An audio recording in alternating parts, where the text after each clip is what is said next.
வணக்கம், நான் உங்கள் chef Deena. Welcome back to chef Deena's kitchen. இன்றைக்கி நம்ம கிச்சனில் பார்க்க போகிற ரெசிபி என்னென்னா பூண்டு சின்ன வெங்காய சட்னி எப்படி பண்ணுறது பார்க்க போகிறோம். இதோட கார பணியாரம் எப்படி பண்ணுறது பார்க்க போகிறோம்.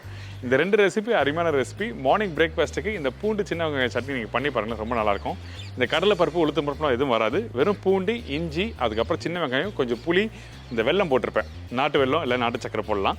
ஸோ இதெல்லாம் போட்டு நீங்கள் தாளிச்சிட்டு அதுக்கப்புறம் அரைச்சி தாளிப்பை போட்டு சாப்பிட்டு பாருங்களேன், மறக்கவே மாட்டீங்க. அந்தளவுக்கு ஒரு அருமையான ரெசிபி தான் பூண்டு சின்ன வெங்காய சட்னி.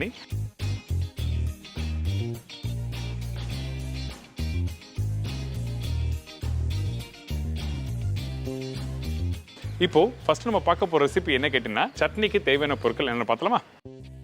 பூண்டு சின்ன வெங்காய சட்னிக்கு தேவையான பொருட்கள்: சின்ன வெங்காயம் 250 கிராம், பூண்டு 150 கிராம், இஞ்சி 2 சின்ன துண்டு, காய்ந்த மிளகாய் 15 நம்பர், பச்சை மிளகாய் 2 நம்பர், புளி ஒரு சின்ன நெல்லிக்காய் சைஸ், கொத்தமல்லி தண்டு தேவையான அளவு, கருவேப்பிலை தேவையான அளவு, கடுகு 1 டீஸ்பூன், உளுத்தம்பருப்பு 1/2 டேபிள் ஸ்பூன், வெல்லம் 1/4 டீஸ்பூன், உப்பு தேவையான அளவு, நல்லெண்ணெய் சமைக்கிறதுக்கு தேவையான அளவு. இதாங்க இந்த ரெசிபிக்கு தேவையான பொருட்கள். ஃபஸ்ட்டு நம்ம என்ன பண்ண போகிறோங்கன்னா, இந்த பூண்டு சின்ன வெங்காய சட்னிக்கு நல்லெண்ணெய் தான் யூஸ் பண்ணணும். இந்த நல்லெண்ணெய் கொஞ்சம் ஊற்றின பிறகு சூடாகும் பார்த்தீங்கன்னா, அந்த டைமில் நம்ம என்ன பண்ணுறோம், இந்த பூண்டு போடுறோம். இந்த பூண்டு போட்ட பிறகு இஞ்சி, பச்சை மிளகாய் போடணும். எப்போயுமே இந்த மாதிரி சின்ன வெங்காயம் இந்த பூண்டு சட்னி பண்ணும்போது வெங்காயத்தோட அளவு அதிகமாக இருக்கணும், பூண்டோட அளவு கொஞ்சம் கம்மியாக இருக்கணும். 150 கிராம் பூண்டுனா சின்ன வெங்காயம் 250 கிராம் கம்பல்சரி இருக்கணும். இதுக்கப்புறம் கொஞ்சம் பச்சை கருவேப்பிலை, இந்த காஞ்ச மிளகாய் இதெல்லாம் போட்டு நம்ம வதக்க ஆரம்பிக்கிறோம். இந்த சின்ன வெங்காயம் இந்த பூண்டை நல்லா வதங்கி முடிச்ச பிறகு தான் புளி போடணும். எடுத்த உடனே நீங்கள் புளி போடாது, அப்படி போட்டினா டேஸ்ட் மாறும்.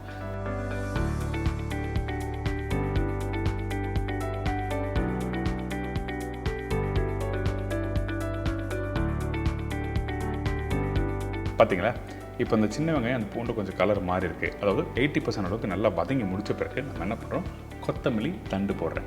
இந்த கொத்தமல்லி தண்டு எதுக்காக யூஸ் பண்ணுறேன்னா, நல்லா வாசனை கொடுக்கும். அந்த ஒரு காரணத்துக்காக கொத்தமல்லி தண்டு போட்டிருக்கேன்.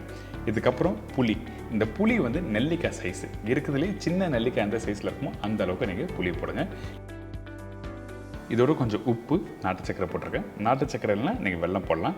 இந்த வெல்லம் எதுக்காக யூஸ் பண்ணுறேன்னா, இந்த ரெசிபியில் பார்த்தீங்கன்னா அந்த பூண்டோட வாசனை நல்லாயிருக்கும். அதே டைமில் இந்த காஞ்ச மிளகாய் காரம் இருக்கும், புளிப்புக்கு கொஞ்சோண்டு புளி போட்டிருக்கோம். இதெல்லாம் பேலன்ஸ் பண்ணி நல்லா டேஸ்ட் எடுத்து கொடுக்குறதுக்கு அந்த டைமில் கொஞ்சம் இனிப்பு இருந்தால் தான் நல்லாயிருக்கும். அதனால் நம்ம என்ன பண்ணுறோம், இந்த நாட்டு சக்கரையும் போட்டிருக்கேன். இந்த நாட்டு சக்கரை போட்ட பிறகு அடுப்பை ஆஃப் பண்ணிவிடுங்க. அதுக்கு பிறகு நல்லா மிக்ஸ் பண்ணிவிட்டு நீங்கள் அரைக்க வேண்டியதுதான்.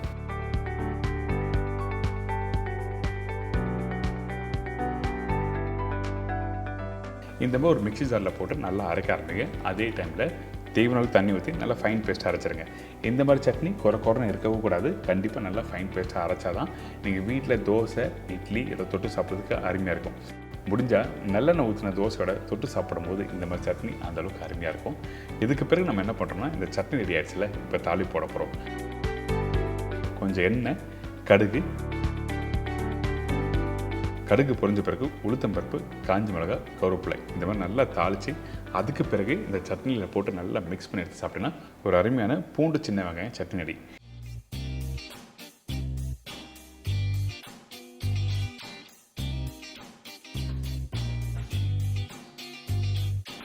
இதோட ஒரு சூப்பரான பணியாரம் பண்ண போகிறோம். பணியாரம் நீங்கள் ரெகுலராக நீங்கள் சாப்பிடும்போது என்ன பண்ணுவீங்க, மாவில் தாளித்து போட்டு அப்படியே மிக்ஸ் பண்ணிப்பீங்களா. ஆனால் இன்றைக்கி இந்த பணியாரத்தில் கொஞ்சம் மாங்காய் ஊறுக்காய், அதாவது கொஞ்சம் மாங்காவை நல்லா தாளிச்சிட்டு அதுக்கு பிறகு இந்த மாங்காவை இந்த பணியாரத்தில் ஸ்டஃபிங் பண்ணி இன்றைக்கி பண்ண போகிறோம்.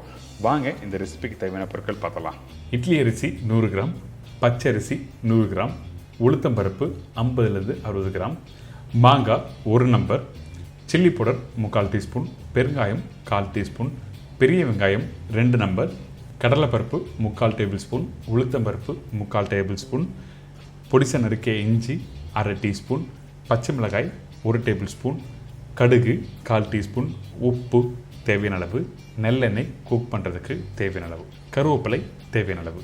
இதாங்க இந்த ப்ரிப்பரேஷன் தேவையான பொருட்கள். ஃபஸ்ட்டு நம்ம என்ன பண்ணுறோன்னா, இந்த இட்லி அரிசி, பச்சரிசி, உளுத்தம்பருப்பு ஊற வைக்க போகிறோம்.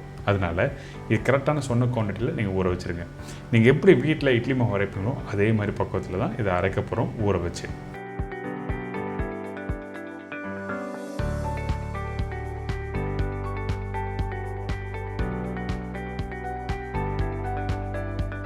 எவ்வளோ நேரம் ஊற வைக்கணும்னு கேட்டிங்கன்னா, ஒரு 4 மணி நேரம் நல்லா ஊற விடுங்க. ஊற விட்ட பிறகு நல்லா வாஷ் பண்ணிவிட்டு அதுக்கப்புறம் எடுத்திங்கன்னா இந்த மாதிரி இருக்கும். இந்த அரிசியை நல்லா ஊறினா தான் உங்களுக்கு அரைக்கிற பக்குவம் நல்லாயிருக்கும். சில பேர் என்ன பண்ணுவோன்னா 1 மணி நேரம் 2 மணி நேரம் அரைச்சி எடுத்துருவாங்க. அப்படி அரைச்சிங்கன்னா உங்களுக்கு அரைக்கிற பக்குவம் கரெக்டாக வராது. அதனால தான் 4 மணி நேரம் நல்லா உருட்டு சொல்கிறேன். இந்த மாவு நீங்கள் கிரைண்டர்லையும் அரைக்கலாம், அப்படி இல்லைனா நீங்கள் மிக்சிலையும் அரைச்சிக்கலாம். சின்ன குவான்டிட்டி, அதனால தான் மிக்சியில் அரைச்சிருக்கேன். இப்போது தேவையான அளவுக்கு கொஞ்சமாக தண்ணி ஊற்றி அரைச்சிருங்க.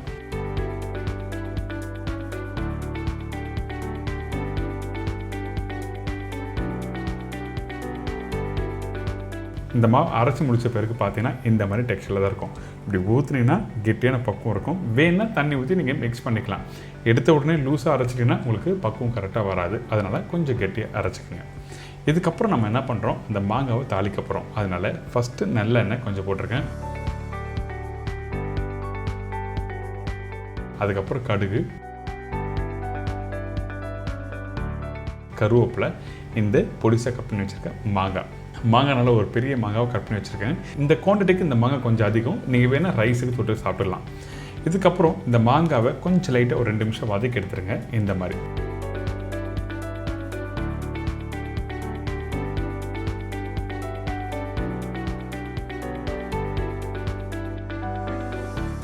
இதுக்கப்புறம் பெருங்காயம். மாங்காய் 2 நிமிஷம் வதங்கி முடித்த பிறகு தான் பெருங்காயம் போடணும். எடுத்த உடனே பெருங்காயம் போடக்கூடாது.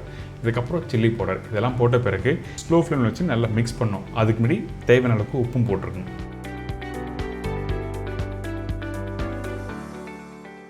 இப்போ என்ன ஆகிட்டுன்னா, அந்த மாங்காய் சாப்பிடும்போது அந்த புளிப்புத்தன்மை எப்படி இருக்கும், அந்த புளிப்புத்தன்மைக்கு ஏற்ற மாதிரி அந்த காரத்தன்மை இருக்கணும். அதே மாதிரி உப்போட அளவு கரெக்டாக இருக்க பார்த்துக்கங்க, ரொம்ப இம்பார்ட்டன்ட்.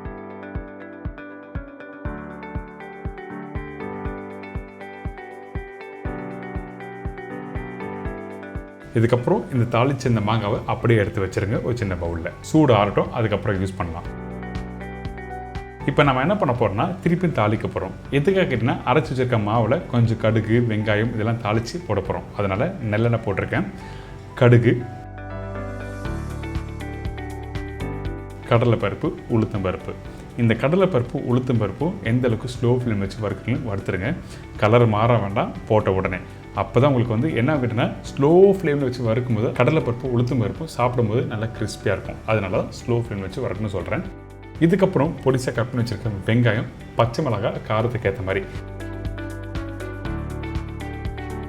இஞ்சி, அதுக்கப்புறம் கருவேப்பிலை இதெல்லாம் போட்டு ஜஸ்ட் வெங்காயம் 1 செகண்ட் வதக்கிடுங்க. ரொம்ப நேரம் வெங்காயம், பச்சை மிளகாய், இஞ்சி வதக்க வேண்டாம். அதிகபட்சம் 1 நிமிஷம் வதக்கினா போதும்.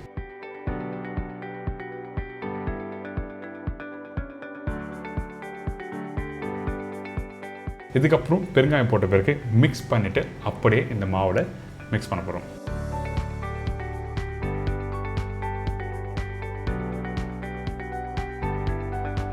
இந்த மாவு 2 விதமாக யூஸ் பண்ணலாம். நான் அரைச்ச மாவை அப்படியே தாளித்து இப்போ யூஸ் பண்ணுறேன். நீங்கள் வேணும்னா நீங்கள் வீட்டில் ஒரு 2 மணி நேரம் புளிக்க விட்டு யூஸ் பண்ணலாம். சில பேர் அந்த பனியாரம் கொஞ்சம் லைட்டாக புளிப்பாக இருந்தால் தான் சாப்பிட்றதுக்கு நல்லாயிருக்குன்னு சொல்லி ஆசைப்படுவீங்க. அந்த டைமில் இந்த அரைச்ச மாவை ஒரு 2 மணி நேரம் புளிக்க விட்டு அப்புறம் யூஸ் பண்ணலாம். ஆனால் எப்போவுமே நான் என்ன பண்ணுவேன்னா, இந்த மாதிரி மாவை அரைச்ச உடனே தாளிச்சிட்டு இந்த மாதிரி பண்ணும்போது என்னென்னா, அந்த கொஞ்சம் கிறிஸ்பியாக வரும், சூப்பராக இருக்கும். அதனால தான் இந்த மாதிரி மெத்தடில் பண்ணுறேன். உங்களோட விருப்பம் புளிக்க வச்சும் பண்ணலாம், இல்லை அப்படியும் யூஸ் பண்ணிக்கலாம். இப்போ இந்த தாளிப்புலாம் போட்ட பிறகு உப்பு இதில் போட்டு நல்லா மிக்ஸ் பண்ணி எடுத்திருக்கேன்.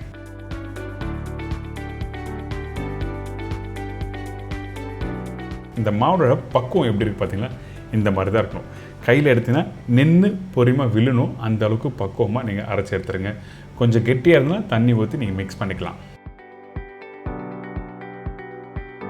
இதுக்கப்புறம் இந்த பனியார கடாயில் தேவையான அளவுக்கு நல்லெண்ணெய் யூஸ் பண்ணுங்கள். நல்லெண்ணெய் கொஞ்சம் அதிகமாக யூஸ் பண்ணியிருப்பேன். உங்களுக்கு வேணும்னா கம்மியாக யூஸ் பண்ணிக்கலாம், ஒன்றும் தவறில்லை. நான்ஸ்டிக் பேனில் எண்ணெயை யூஸ் பண்ண வேண்டியதில்லை. பட் இருந்தாலும் அந்த டேஸ்ட்டு அந்த கிறிஸ்பியாக வரதுக்காக மட்டும்தான் நல்லெண்ணெய் அதிகமாக யூஸ் பண்ணுறேன். இப்போ இந்த மாவை எடுத்து கொஞ்சம் கொஞ்சமாக அப்படியே ரவுண்டாக ஊற்ற வேண்டியதான்.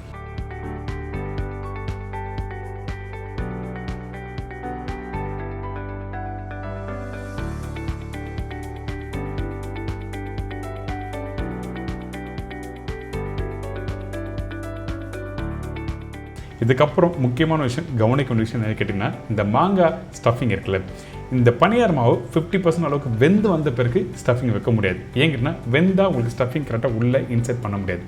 அதனால ஒரு 20% அளவுக்கு வெந்து வந்த பிறகு இந்த ஸ்டஃபிங்கை கரெக்டாக உள்ளே வைக்க ஆரம்பிங்க.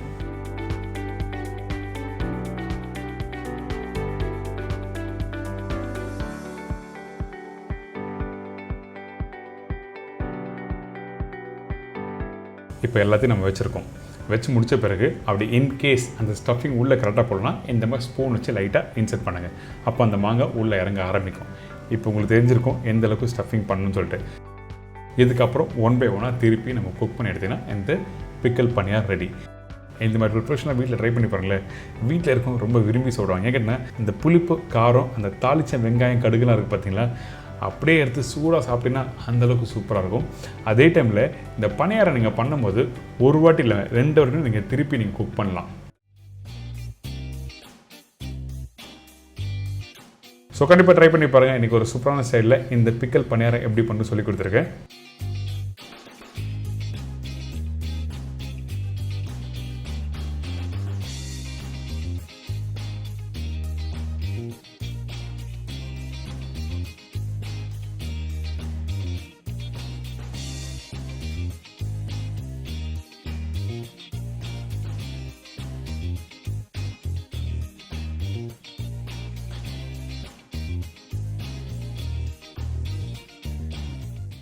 இப்போ உங்களுக்கு எல்லாரும் புரிஞ்சிருக்கும். இந்த மாதிரி சட்னி வீட்டில் பண்ண முடியுமா கேட்டால் கண்டிப்பாக பண்ண முடியும். அதனால தான் இந்த பூண்டும் இந்த சின்ன வெங்காயம் வச்சு தாளித்து அதுக்கப்புறம் அரைச்சி எப்படி பண்ணுறது உங்களுக்கு தெரிஞ்சிருக்கும். கண்டிப்பாக ட்ரை பண்ணி பாருங்கள். இந்த குழி பணியாரம் ஈவினிங் ஸ்நாக்ஸும் சாப்பிட்லாம், மார்னிங் பிரேக்ஃபாஸ்ட் டைம்லையும் சாப்பிட்லாம். உங்களுக்கு பிடிச்ச மாதிரி நீங்கள் வீட்டில் ட்ரை பண்ணி பாருங்கள்.